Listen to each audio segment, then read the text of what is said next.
स्वामी विवेकानंद की वैसे तो जितनी भी तारीफ करी जाए उतनी ही कम है। उन्होंने जो भी कुछ किया या जो भी कुछ कहा वो सारा ही एक से बढ़कर एक है। लेकिन उस सब में से जो मेरा पर्सनल फेवरेट है, जो मुझे बहुत ज्यादा पसंद है, वो एक लाइन जिसने सिर्फ हिंदुस्तानियों का ही नहीं बल्कि पूरी दुनिया का दिल जीत लिया। वो उन्होंने कही थी 1893 में शिकागो, अमेरिका में। वो लाइन उनकी स्पीच की पहली लाइन थी। वो लाइन थी, sisters and brothers of America. इससे क्या पता लगता है? इससे हमको उनकी सोच के बारे में पता लगता है, उनकी थिंकिंग के बारे में पता लगता है कि वो सामने वाले को अपना समझते हैं। फिर चाहे वो किसी भी देश का हो, किसी भी रिलीजन का हो, चाहे वो देखने में उनसे अलग हो, चाहे उनके कपड़े उनसे अलग हो, किसी भी वे में कोई भी हो, इस पूरी दुनिया में वो सब कौन है? वो सब हमारे भाई बहन हैं। ये पूरा का पूरा एसेंस है सारे वेदों का। वहां पर सिर्फ एक बात कही जा रही है कि हम सब एक हैं, कि आप में और मुझ में कोई फर्क है ही नहीं। हम सब जुड़े हुए हैं एक दूसरे से, और इस तरीके से जुड़े हुए हैं कि अलग हो ही नहीं सकते। मतलब क्या है कि सब हमारे अपने हैं और हम सबके हैं। जैसे आज ऐसे बहुत सारे लोग हैं, मैं किसी का भी नाम नहीं लूंगा, जो अपने आप को रिलीजियस बोलते हैं, स्पिरिचुअल बोलते हैं, फिर धर्म के नाम पे एक दूसरे से लड़ते हैं। तो इसका मतलब उनको समझ ही नहीं आया है कि धर्म का असली मतलब क्या है। इनफैक्ट कोई भी ऐसा इंसान जो कि सेल्फ रियलाइज्ड होगा या जो खुद को जानता होगा, वो कभी भी भेदभाव कर ही नहीं सकता। वो फर्क कर ही नहीं सकता कि आप किस कंट्री के हो, किस रिलीजन के हो, आपका रंग रूप क्या है, आपके कपड़े कैसे हैं। और अगर वो फर्क कर रहा है तो इसका मतलब एक बात पक्की है कि वो खुद को नहीं जानता है। इनफैक्ट उनकी लाइफ की एक बहुत ही इंटरेस्टिंग कहानी है जिससे हमको उनकी सोच के बारे में और डीपली समझ में आता है। जब उनका प्लान बना था अमेरिका जाने का, तो वो मां शारदा के पास में गए आशीर्वाद लेने के लिए। मां शारदा से उन्होंने बोला कि मैं अमेरिका जा रहा हूं धर्म का प्रचार करने के लिए, या जो भी कुछ मैंने सीखा है उस सबको शेयर करने के लिए, तो अगर आपकी अनुमति है तो मैं जाऊं। तो मां शारदा ने उनसे कहा कि वो जो चाकू पड़ा है वो देना जरा मुझे। तो उन्होंने चाकू उठाया, उठा करके दे दिया मां शारदा को। तो उसके बाद में मां शारदा ने कहा कि अब तुम जा सकते हो। वो चौंक गए। उन्होंने पूछा मां शारदा से कि आपने मेरी कोई परीक्षा तो ली नहीं, ऐसे ही मुझे अनुमति दे दी बिना किसी परीक्षा के, ना मेरे से कोई सवाल करे। तो फिर मां शारदा ने जवाब दिया कि ये जो तुमने चाकू उठा करके दिया, यही तुम्हारी परीक्षा थी। अगर तुम्हारी जगह कोई और होता और ये चाकू मुझे देता, तो वो जो उस चाकू का लकड़ी वाला हिस्सा था उसको खुद पकड़ता, और जो धार वाला हिस्सा था वो मुझे पकड़ाता। लेकिन तुमने ऐसा नहीं किया। तुमने धार वाले हिस्से को खुद पकड़ा और लकड़ी वाले हिस्से को मुझे पकड़ाया, जिससे कि अगर चोट लगनी भी है तो तुम्हें लग जाए लेकिन मुझे ना लगे। तो तुम खुद का बुरा करने के लिए भी तैयार हो सामने वाले के भले के लिए। इससे मुझे यह समझ में आता है, मां शारदा बोली कि इससे मुझे यह समझ में आता है कि अब तुम पूरी तरह से तैयार हो, तो अब तुम जा सकते हो। फिर वो गए। तो इससे भी क्या पता लगता है? उनकी सोच। तो उनका जो पहला और सबसे फेमस कोट है वो है, arise, awake and stop not until the goal is reached. मतलब कि उठो, जागो और तब तक मत रुको जब तक लक्ष्य की प्राप्ति ना हो जाए। ये क्या कहा जा रहा है और किससे कहा जा रहा है? वो लोग जो अपने कंफर्ट जोन में हैं, या तो जो चाहिए था वो नहीं मिला है तो बैठ गए हैं थक करके, या फिर जो चाहिए था वो मिल गया है और बस बैठ गए हैं आकर के, अपने कंफर्ट जोन में चले गए, आलसी हो गए, आगे नहीं बढ़ रहे हैं, आगे ग्रो नहीं कर रहे हैं, नेक्स्ट लेवल पे नहीं जा रहे हैं। ये उनके बारे में कहा जा रहा है कि अगर आप अपने कंफर्ट जोन में हो और थक करके बैठ गए हो क्योंकि जो आपको चाहिए था वो आपको नहीं मिल रहा है, तो अपने लक्ष्य के लिए आगे बढ़ो। क्या बैठे हो थक करके? क्या रो रहे हो बैठे बैठे? उठो, जागो। सोए क्यों हुए हो? क्यों अपने आप को कमजोर समझ रहे हो? क्यों ये समझ रहे हो कि मैं कुछ नहीं कर सकता? अरे आप सब कुछ कर सकते हो, ये कहा जा रहा है। और तब तक मत रुको जब तक लक्ष्य की प्राप्ति ना हो जाए। तो इसके दो अलग अलग एंगल्स हैं। एक ये, जब तक कि इस दुनिया में जितना आपको चाहिए, आपको, आपकी फैमिली को सरवाइव करने के लिए जो भी बेसिक आपकी नेसेसिटीज है, जो आपकी बेसिक नीड्स है, जब तक वो पूरी नहीं हुई है तब तक वो ही आपका लक्ष्य है। उस लक्ष्य को पाने के लिए जो भी कुछ करना है वो करो, बैठे मत रहो। एक स्टैंड पॉइंट इसका ये है देखने का। दूसरा किन लोगों के लिए कहा जा रहा है? जो एक्चुअल स्टैंड पॉइंट है, जिस स्टैंड पॉइंट से स्वामी जी ने बात कही है, जो बहुत कम लोग समझेंगे, वो क्या है कि अगर आपको आपका जो भी लक्ष्य था वो मिल भी गया है तो उसके बाद में ये नहीं कि बैठ जाओ, उसके बाद में ये नहीं कि सो जाओ, कि जो मुझे चाहिए था वो मिल तो गया है, पड़े रहो। या प्लेजर्स में इंडल्ज हो जाओ, या पावर के पीछे भागने लग जाओ, या पैसे के पीछे भागने लग जाओ। ये बात नहीं कही जा रही है, क्योंकि ये कौन कह रहे हैं, कौन ये बात कह रहे हैं? जिन्होंने सब कुछ अपना छोड़ दिया ज्ञान के लिए। तो ये यहां पर ज्ञान की और अज्ञान की बात कर रहे हैं। ज्ञान किसका, अज्ञान किसका? खुद का, सेल्फ रियलाइजेशन, उसकी बात यहां पर कही जा रही है।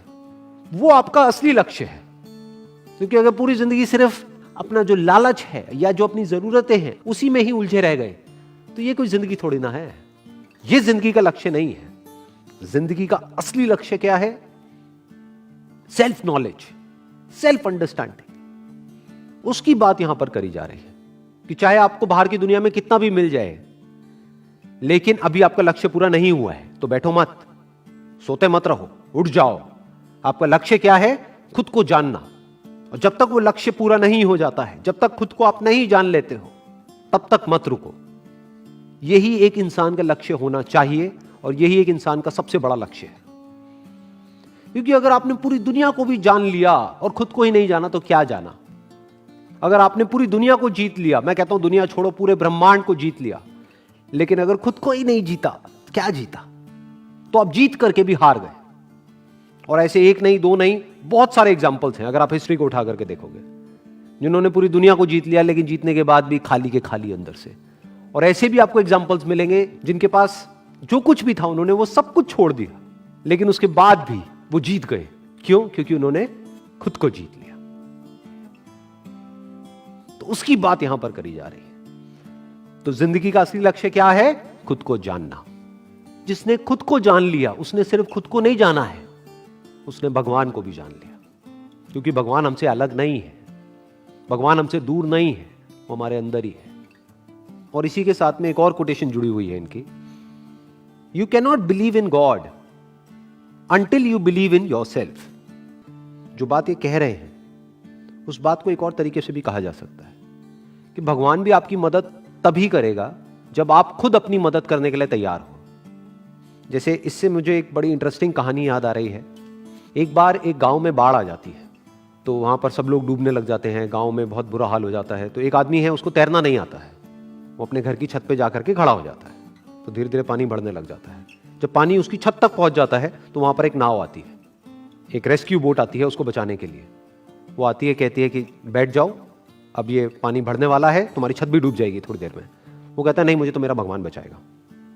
उसके बाद में पानी और ऊपर आ जाता है और पानी उसके यहां तक आ जाता है।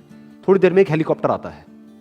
वो हेलीकॉप्टर आकर के ऊपर से लाउड स्पीकर से बोलता है, चीख चीख करके कि अभी भी वक्त है, आ जाओ, ये जो रस्सी हमने फेंकी है इसको पकड़ लो तो तुम बच जाओगे।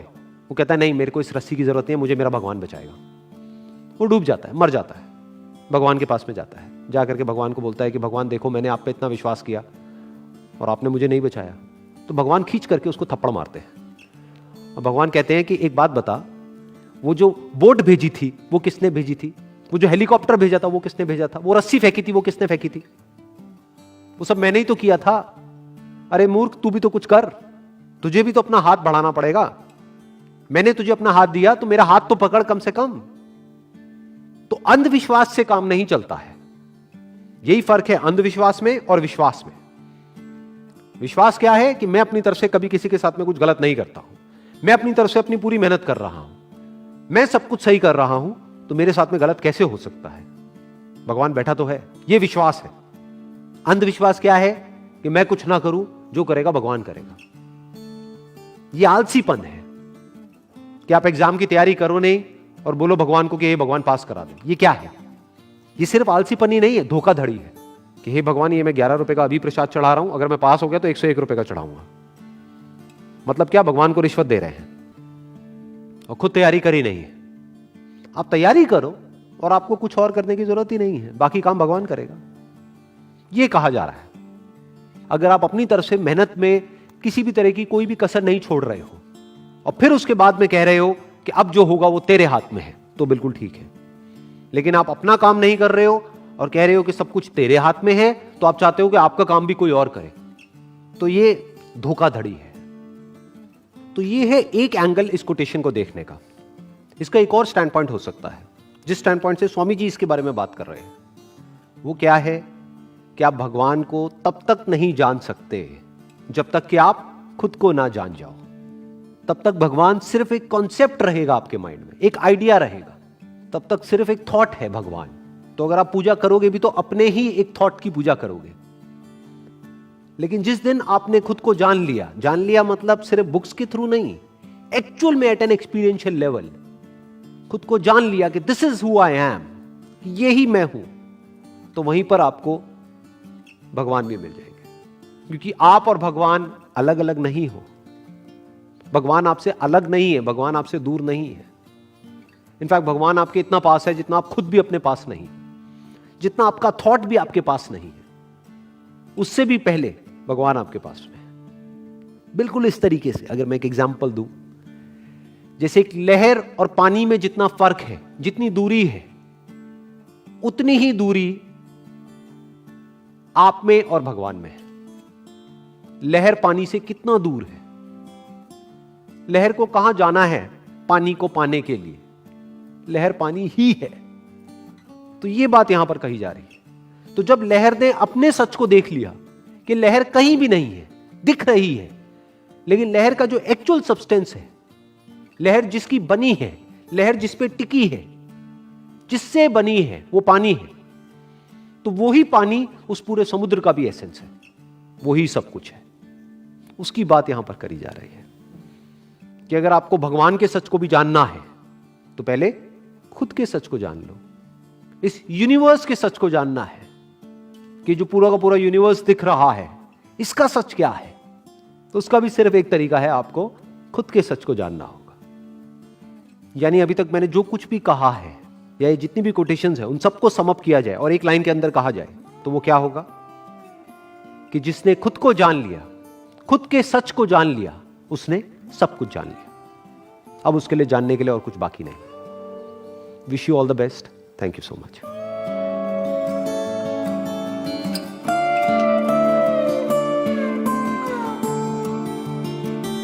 बिना संघर्ष के कोई महान नहीं है।